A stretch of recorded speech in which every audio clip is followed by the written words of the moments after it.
السلام علیکم ورحمۃ اللہ۔ کیا آپ جانتے ہیں قرآن پاک کی سب سے معتبر آیت کون سی ہے؟ کیا آپ اس آیت کی فضیلت کے بارے میں جانتے ہیں؟ وہ آیت آیت الکرسی ہے، اور اس کے پڑھنے کے متعلق رسول پاک صلی اللہ علیہ وآلہ وسلم نے بڑے فضائل بیان فرمائے ہیں۔ رسول اللہ صلی اللہ علیہ وآلہ وسلم نے ارشاد فرمایا کہ جو نمازی ہر فرض نماز کے بعد ایک مرتبہ ایک مرتبہ آیت الکرسی کی تلاوت کرتا ہے، اللہ تبارک و تعالی اس خوش نصیب کو مرتے ہی جنت میں داخل فرما دیتا ہے۔ فرمایا اس کے اور جنت کے درمیان صرف موت حائل ہے۔ جو ہی اس کا ٹائم پیریڈ مکمل ہوا، سانسیں اس کی نکل گئیں، مرتے ہی اسے جنت میں داخل کر دیا جاتا ہے۔ رسول پاک صلی اللہ علیہ وآلہ وسلم نے جناب حضرت ابو ہریرہ رضی اللہ تعالی عنہ کو مال کی حفاظت پر مقرر فرمایا، اور رات کا جب کچھ حصہ گزرا تو ایک طویل حدیث ہے، جناب ابو ہریرہ رضی اللہ تعالی عنہ نے دیکھا کہ ایک شخص آیا، وہ مال کو چرانے لگا۔ آپ نے اسے پکڑ لیا اور فرمایا کہ تجھے صبح رسول پاک صلی اللہ علیہ وسلم کی خدمت میں نے حاضر کرنا ہے، آگے جو حضور فیصلہ فرمائیں پھر تجھے وہ ماننا ہوگا۔ تو وہ جو چور تھا کہنے لگا، ابو ہریرہ مجھ پر ترس کھاؤ، میں بڑا غریب ہوں، میرے چھوٹے چھوٹے بچے ہیں۔ آپ نے اسے چھوڑ دیا۔ صبح نماز فجر کی ادائیگی کے بعد رسول پاک صلی اللہ علیہ وسلم کی بارگاہ میں جب حاضر ہوئے تو آقا علیہ السلام مسکرا کر فرماتے ہیں، ابو ہریرہ رات والے چور کا کیا بنا ہے؟ سبحان اللہ، قربان جائیں نبی علیہ الصلوۃ والسلام کی عظمت و شان پر۔ جناب ابو ہریرہ رضی اللہ تعالی عنہ فرماتے ہیں، ابھی میں نے بتایا ہی نہیں، ایک لفظ تک نہیں بولا رات کے معاملے کے متعلق، لیکن آقا علیہ الصلوۃ والسلام نے مجھ سے پہلے ہی پوچھ لیا، تو میں نے پھر وہ بات بتا دی۔ حضور اس نے کہا تھا میرے بچے ہیں، میں غریب ہوں، تو میں نے چھوڑ دیا۔ تو رسول پاک صلی اللہ علیہ وسلم فرماتے ہیں وہ جھوٹا تھا، وہ شخص جھوٹا تھا۔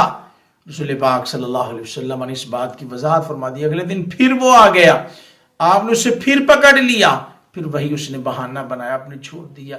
اگلے دن پھر بتایا، اب جب تیسری رات اسے پکڑا تو کہا جناب ابو ہریرہ رضی اللہ تعالیٰ عنہ نے، آج تجھے میں نے نہیں چھوڑنا، صبح تجھے حضور کی خدمت میں لازمی میں نے حاضر کرنا ہے، آگے جو بھی حضور فیصلہ فرمائیں گے پھر اس پر تجھے عمل کرنا ہوگا۔ اب وہ شخص، وہ چور جو 3 راتوں سے چوری کی نیت سے آ رہا تھا اور بہانے بنا رہا تھا، اب معاملہ اور اس نے پلٹ دیا، کہنے لگا جناب ابو ہریرہ آج میں آپ کو ایک وظیفہ بتاتا ہوں، ایک عمل بتاتا ہوں، آپ کو آج 3 راتیں ہو گئی ہیں، اس مال کی حفاظت پر آپ مقرر ہیں اور آپ رات کو سوتے بھی نہیں ہیں، آپ نے وہ عمل کر لینا ہے۔ ایک بار آپ وہ عمل کر لیں، اللہ کے فضل و کرم سے آپ کی حفاظت ہوگی، آپ کے مال کی حفاظت ہوگی، اور ساری رات اس مال جان کی حفاظت کے لیے اللہ کی بارگاہ سے ایک فرشتہ، نگران فرشتہ مقرر کر دیا جائے گا۔ سبحان اللہ۔ اب جب یہ بات سنائی تو کہا ابو ہریرہ دیکھو اتنا پیارا میں نے وظیفہ آپ کو بتایا ہے، اب اس کے بدلے میں آپ مجھے چھوڑ دیں۔ جناب ابو ہریرہ رضی اللہ تعالیٰ عنہ سے چھوڑ دیا۔ صبح رسول پاک صلی اللہ علیہ وسلم کی خدمت میں ساری بات جب سنائی تو آقا علیہ الصلوۃ والسلام نے کیا فرمایا؟ آقا مسکراتے ہیں اور فرمایا کہ ابو ہریرہ وہ جھوٹا تھا لیکن یہ بات سچی بتا کر گیا ہے۔ حضرات پتہ چلا کہ آیت الکرسی کی عظمت و شان کو ابلیس بھی مانتا ہے، شیطان بھی اس سے انکار نہیں کر سکتا، اتنی معتبر اور بزرگ آیت ہے۔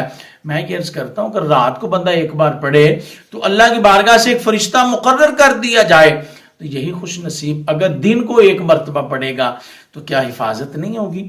یہی خوش نصیب اگر سفر کرتے وقت ایک بار پڑھ لے گا تو کیا اس کا سفر بخیر و عافیت نہیں گزرے گا؟ یقیناً اس کا سفر بخیر و عافیت گزرے گا، یقیناً اس کا دن بھی اللہ کی حفظ و امان میں گزرے گا، اس کی رات بھی اللہ کی حفظ و امان میں گزرے گی۔ آیت الکرسی کو اپنا معمول بنا لیں، سونے سے پہلے آپ ایک مرتبہ اس کو پڑھ لیں، اللہ کے فضل و کرم سے حفاظت ہوگی۔ صبح ایک بار پڑھ لیں، سارا دن حفاظت ہوگی۔ سفر پر جانے سے پہلے ایک بار پڑھ لیں، سارا سفر بخیر و عافیت گزرے گا۔ رسول پاک صلی اللہ علیہ وسلم نے فرمایا کہ نمازی کے لیے بھی بڑی بشارت ہے۔ کیا؟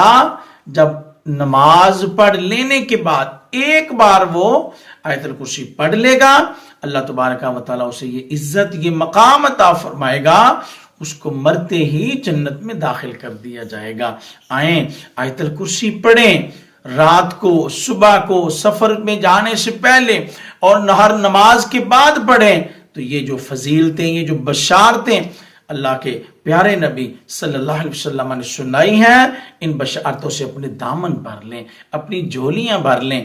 اللہ تبارک و تعالی مجھے، آپ کو، ہم سب کو عمل کی توفیق عطا فرمائے، آمین، بجاہ النبی الامین صلی اللہ علیہ وسلم۔